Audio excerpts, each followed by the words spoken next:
ಎಷ್ಟು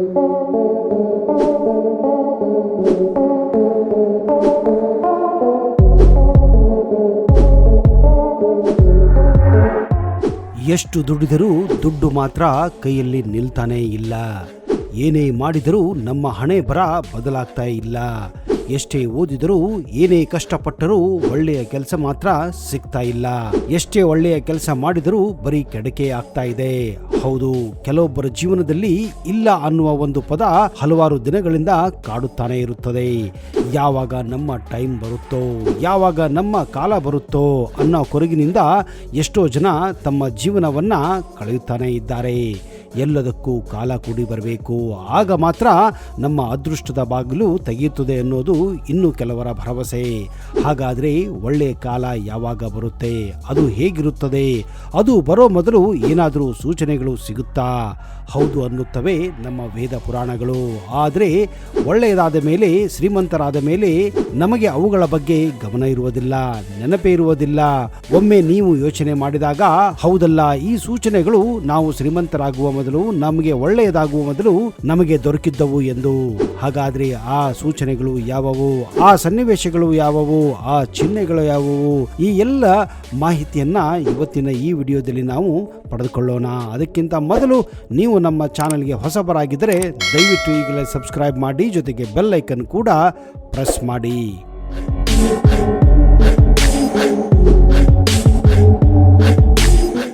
ನಮಸ್ಕಾರ ಸ್ನೇಹಿತರೆ, ನಿಮಗೆಲ್ಲ ಆತ್ಮೀಯ ಹಾಗೂ ಅದ್ದೂರಿ ಸ್ವಾಗತ. ಜೀವನ ಎಂಬುದು ಸುಖ ದುಃಖ ನೋವು ನಲಿವುಗಳ ಪಯಣ. ಈ ಪಯಣದಲ್ಲಿ ನಾವು ಎಲ್ಲವನ್ನ ಜಯಿಸಿ ಮುಂದೆ ಸಾಗಲೇಬೇಕು.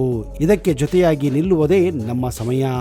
ಸಮಯ ಕೆಟ್ಟದಿದ್ದಾಗ ನಾವು ಎಷ್ಟೇ ಪ್ರಯತ್ನ ಪಟ್ಟರೂ ಅಂದುಕೊಂಡಿದ್ದನ್ನು ಮಾಡಲು ಸಾಧ್ಯವಾಗುವುದಿಲ್ಲ. ಅದೇ ಸಮಯ ಒಳ್ಳೆಯದಾಗಿದ್ದರೆ ಚಿಕ್ಕ ಪುಟ್ಟ ಕಾರ್ಯಗಳು ನಮಗೆ ದೊಡ್ಡ ಮಟ್ಟದ ಫಲವನ್ನ ನೀಡುತ್ತವೆ. ನಮ್ಮ ಜೀವನದಲ್ಲಿ ಏರಿಳಿತಗಳು ಹೇಗೆ ಸಾಮಾನ್ಯವಾಗಿರುತ್ತದೆಯೋ ಹಾಗೆ ನಮ್ಮ ಸಮಯವು ಕೆಲವೊಮ್ಮೆ ಶುಭ ಫಲವನ್ನ ನೀಡಿದರೆ ಇನ್ನು ಕೆಲವೊಮ್ಮೆ ಅಶುಭ ಫಲವನ್ನ ನೀಡುತ್ತವೆ. ಇದಕ್ಕೆ ಸಂಬಂಧಿಸಿದಂತೆ ನಮ್ಮ ಹಿರಿಯರು ಈ ಮಾತನ್ನ ಹೇಳಿದ್ದಾರೆ.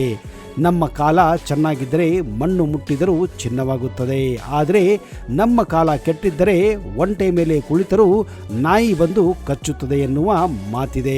ಇದು 100ಕ್ಕೆ 100 ಸತ್ಯ ಸ್ನೇಹಿತರೆ. ಎಲ್ಲದಕ್ಕೂ ಕಾಲ ಕೂಡಿ ಬರಬೇಕು, ಎಲ್ಲದಕ್ಕೂ ನಮ್ಮ ಹಣೆ ಬರ ಚೆನ್ನಾಗಿರಬೇಕು. ಸಮಯ ಎಂದಿಗೂ ಒಂದೇ ರೀತಿ ಇರುವುದಿಲ್ಲ. ನಮ್ಮ ಸಮಯ ಎಷ್ಟೇ ಕೆಟ್ಟದಾಗಿದ್ದರೂ ಅದರಿಂದ ಹೊರಬರಲು ಸ್ವಲ್ಪ ಸಮಯ ತೆಗೆದುಕೊಳ್ಳುತ್ತೇವೆ. ಸಾಮಾನ್ಯವಾಗಿ ಓರ್ವ ವ್ಯಕ್ತಿಯ ವಯಸ್ಸು, ಗೌರವ, ಪ್ರಗತಿ ಆತನ ಸಮಯವನ್ನ ಅವಲಂಬಿಸುತ್ತದೆ. ಕೆಟ್ಟ ಸಮಯಗಳು ಆರಂಭವಾದಾಗ, ಕೆಲಸದಲ್ಲಿ ತೊಂದರೆಗಳು ಬರಲು ಪ್ರಾರಂಭಿಸಿದಾಗ, ಯಶಸ್ಸಿನ ಮಾರ್ಗದಲ್ಲಿ ನಾನಾ ಅಡೆತಡೆಗಳು ಎದುರಾಗುತ್ತವೆ. ಅದೇ ಶುಭ ಕಾಲ ಎದುರಾಗುತ್ತಿದ್ದಂತೆಯೇ ನಮಗೆ ಯಾವೆಲ್ಲ ಸೂಚನೆಗಳು ಸಿಗುತ್ತದೆ ಅನ್ನುವುದನ್ನ ಈಗ ಒಂದೊಂದಾಗಿ ತಿಳಿದುಕೊಳ್ಳೋಣ.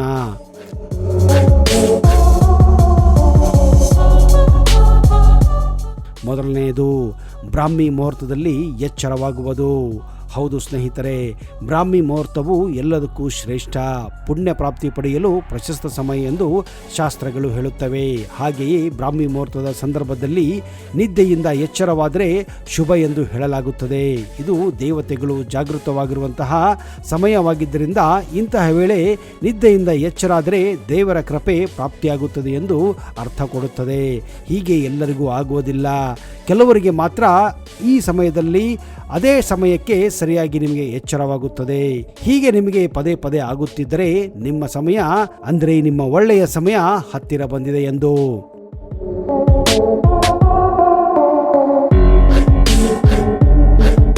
3 ಹಲ್ಲಿಗಳು. ಲಕ್ಷ್ಮೀ ದೇವಿಯು ಚಂಚಲ ಸ್ವಭಾವದವಳು. ಅದಕ್ಕಾಗಿಯೇ ಲಕ್ಷ್ಮೀ ದೇವಿ ಒಂದೇ ಸ್ಥಳದಲ್ಲಿ ಹೆಚ್ಚು ಕಾಲ ಉಳಿಯುವುದಿಲ್ಲ. ಜೀವನದಲ್ಲಿ ಒಳ್ಳೆಯ ಮತ್ತು ಕೆಟ್ಟ ಸಂಗತಿಗಳು ಬರುವುದಕ್ಕೆ ಇದೇ ಕಾರಣ ಎನ್ನಲಾಗುತ್ತದೆ. ಸೂರ್ಯಾಸ್ತದ ನಂತರ 3 ಹಲ್ಲಿಗಳು ಒಟ್ಟಿಗೆ ಕಾಣಿಸಿಕೊಂಡರೆ ಅದನ್ನ ತುಂಬಾ ಮಂಗಳಕರವೆಂದು ಪರಿಗಣಿಸಲಾಗಿದೆ. ಇದು ನಿಮ್ಮ ಮನೆಗೆ ಲಕ್ಷ್ಮಿ ಬರುತ್ತಿರುವ ಸಂಕೇತವಾಗಿದೆ ಮತ್ತು ಶೀಘ್ರದಲ್ಲೇ ನಿಮ್ಮ ಎಲ್ಲಾ ತೊಂದರೆಗಳು ದೂರವಾಗುತ್ತವೆ. ಹಾಗೆಯೇ ನಿಮ್ಮ ಮನೆಗೆ ಹಕ್ಕಿ ಬಂದು ಗೂಡು ಕಟ್ಟಿದರೆ ಅದು ಶುಭ ಸೂಚನೆ ಎಂದು ನಂಬಿಕೆ ಇದೆ. ಇದೇ ಕಾರಣ ಒಂದು ವೇಳೆ ನಿಮ್ಮ ಮನೆಗೆ ಯಾವುದಾದ್ರೂ ಹಕ್ಕಿ ಬಂದು ಪದೇ ಪದೇ ಕೂಡುತ್ತಾ ಇದ್ದರೆ ನಿಮ್ಮ ಗೂಡು ಕೂಡ ಸಂಪದ್ಭರಿತವಾಗುತ್ತದೆ ಎನ್ನುವ ಸೂಚನೆ ಇದೆ.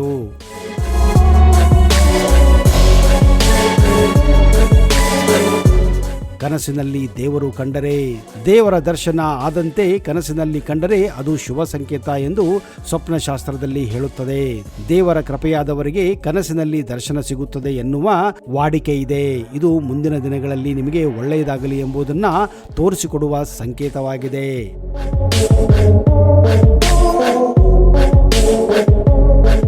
ಕಪ್ಪು ಇರುವೆ.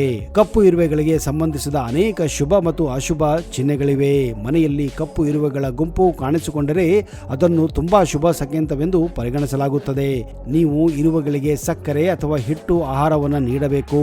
ಕಪ್ಪು ಇರುವೆಗಳ ಸಮೂಹವು ಲಕ್ಷ್ಮೀ ದೇವಿಯ ಆಗಮನವನ್ನು ಪದೇ ಪದೇ ಸೂಚಿಸುತ್ತವೆ. ಆದರೆ ಇದಕ್ಕೆ ಉಲ್ಟಾಗಿ ಕೆಂಪು ಇರುವೆಗಳು ಮನೆಯಲ್ಲಿ ಬರಲು ಪ್ರಾರಂಭಿಸಿದರೆ ಅದು ನಿಮಗೆ ಅಶುಭವೆಂದು ಸೂಚಿಸುತ್ತದೆ. ಆಗಸದಲ್ಲಿ ಹಾರುತ್ತಿರುವ ಕುದುರೆ.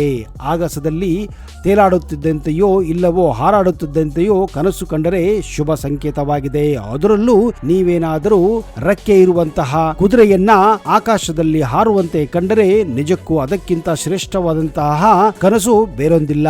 ಇಂತಹ ಕನಸುಗಳು ಪದೇ ಪದೇ ಬೀಳುವುದರಿಂದ ನಿಮ್ಮ ಮನೆಗೆ ಅತಿ ಶೀಘ್ರದಲ್ಲಿ ನಿಮಗೆ ಸಂಪತ್ತು ಬರಲಿದೆ, ಖಜಾನೆ ದೊರಕಲಿದೆ, ಹಾಗೆಯೇ ನಿಮಗೆ ಒಳ್ಳೆಯದಾಗಲಿದೆ ಎಂದು ಶುಭ ಕೋರುವ ಸಂಕೇತವಾಗಿದೆ.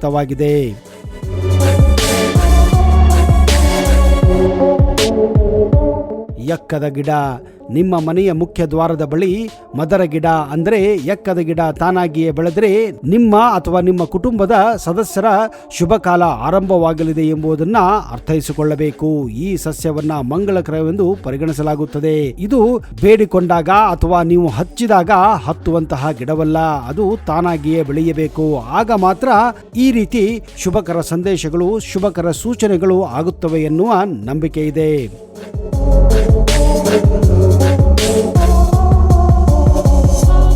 ಪೂರ್ವಜರು ಕನಸಿನಲ್ಲಿ ಬರುವುದು. ಹೌದು, ನಿಮ್ಮ ಪೂರ್ವಜರು ಅಂದರೆ ನಿಮ್ಮ ಕುಟುಂಬದಲ್ಲಿ ಮರಣ ಹೊಂದಿದಂತಹ ತಂದೆ ತಾಯಿ, ಅಜ್ಜ ಅಜ್ಜಿ ಹಾಗೂ ಯಾವುದೇ ಸಂಬಂಧಿಕರು ನಿಮ್ಮ ಕನಸಿನಲ್ಲಿ ಪದೇ ಪದೇ ಬರುತ್ತಿದ್ದಾರೆ ಎಂದರೆ ಅದು ಒಳ್ಳೆಯ ಸೂಚನೆ. ಅಂದರೆ ನಿಮ್ಮ ಶುಭ ಸಮಯವು ಆರಂಭವಾಗುವ ಮುನ್ಸೂಚನೆಯಾಗಿದೆ.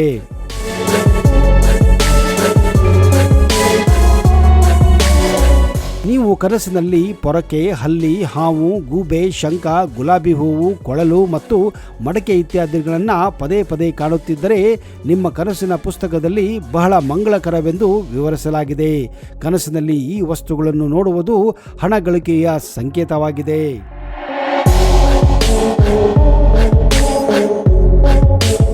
ದಾರಿಯಲ್ಲಿ ಹಣ ಸಿಕ್ಕರೆ. ನೀವು ಎಲ್ಲಿಗಾದರೂ ಹೋಗುವಾಗ ಅಥವಾ ನೀವು ಹೋಗುವ ಮಾರ್ಗದಲ್ಲಿ ನಿಮಗೆ ಹಣ ಸಿಕ್ಕರೆ ಅದು ನಿಮ್ಮ ಒಳ್ಳೆಯ ದಿನಗಳು ಪ್ರಾರಂಭವಾಗಲಿದೆ ಎಂಬುದನ್ನು ಸೂಚಿಸುತ್ತದೆ. ಹೀಗೆ ದಿಢೀರ್ ಹಣ ಸಿಗುವುದು ಲಕ್ಷ್ಮಿಯ ಕೃಪೆಯ ಸಂಕೇತ. ಇದರಿಂದ ನಿಮ್ಮ ಆರ್ಥಿಕ ಸ್ಥಿತಿಯು ಮೊದಲಿಗಿಂತ ಬಲವಾಗುತ್ತದೆ ಎಂದರ್ಥ.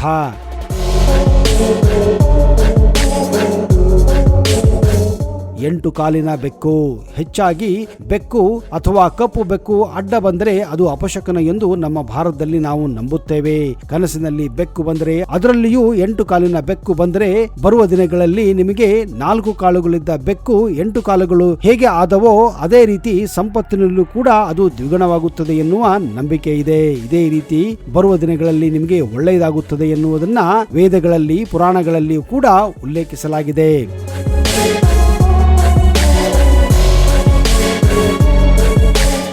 ಸ್ನೇಹಿತರೆ, ಈಗೆಲ್ಲ ಹೇಳಿದ ಈ ಕನಸುಗಳಾಗಲಿ, ಈ ಘಟನೆಗಳಾಗಲಿ, ಈ ಸೂಚನೆಗಳಾಗಲಿ ಪದೇ ಪದೇ ನಿಮಗೆ ಕಾಣುತ್ತಿದ್ದರೆ ನಿಜಕ್ಕೂ ನೀವು ಶೀಘ್ರದಲ್ಲಿ ಶುಭ ಸಂದೇಶವನ್ನ ಪಡೆಯಲಿದ್ದೀರಾ ಎನ್ನುವ ಮಾಹಿತಿ. ಆದರೆ ಈ ರೀತಿಯ ನಂಬಿಕೆಗಳನ್ನ, ಈ ರೀತಿಯ ಸೂಚನೆಗಳನ್ನ ನಂಬುವುದು ಬಿಡುವುದು ನಿಮ್ಮ ವಿಮರ್ಶನೆಗೆ ಬಿಟ್ಟಿದ್ದು, ನಿಮ್ಮ ತರ್ಕಕ್ಕೆ ಬಿಟ್ಟಿದ್ದು. ಯಾಕಂದ್ರೆ ಇವತ್ತಿನ ಈ ಮಾಡರ್ನ್ ಯುಗದಲ್ಲಿ ಇಂತಹ ನಂಬಿಕೆಗಳನ್ನ ನಂಬುವುದು ಕಷ್ಟ. ಏನೇ ಇರಲಿ ಸ್ನೇಹಿತರೆ, ನಮ್ಮ ಹಣೆ ಬರ ಹೇಗೆ ಇರಲಿ, ಆದಷ್ಟು ನಾವು ಚೆನ್ನಾಗಿ ದುಡಿಯಬೇಕು, ಚೆನ್ನಾಗಿ ಕೆಲಸ ಮಾಡಬೇಕು. ಆಗ ಮಾತ್ರ ನಾವು ದೊಡ್ಡವರಾಗಬಹುದು, ಸಂಪತ್ತನ್ನ ಗಳಿಸಬಹುದು, ಶ್ರೀಮಂತರಾಗಬಹುದು. ಕೆಲಸ ಮಾಡದೆ ಯಾವುದು ಸಾಧ್ಯವಿಲ್ಲ ಅನ್ನೋದನ್ನ ಮನಸ್ಸಿನಲ್ಲಿ ಇಟ್ಟುಕೊಳ್ಳಿ. ಕಷ್ಟಪಟ್ಟು ದುಡಿದರೆ ಮಾತ್ರ ನಿಮ್ಮ ಹಣೆ ಬರ ನಿಮ್ಮ ಜೊತೆ ಇರುತ್ತದೆ ಅನ್ನೋದನ್ನ ಕೂಡ ನೀವು ಖಾತ್ರಿ ಮಾಡಿಕೊಳ್ಳಬೇಕು. ಯಾವುದಕ್ಕೂ ನೀವು ಶ್ರೀಮಂತರಾಗಬೇಕು, ಒಳ್ಳೆಯದಾಗಬೇಕು, ಶುಭ ಸಮಯವು ನಿಮ್ಮಂತೆ ಆಗಬೇಕೆಂದ್ರೆ ನೀವು ಕಷ್ಟಪಟ್ಟು ದುಡಿಯಲೇಬೇಕು.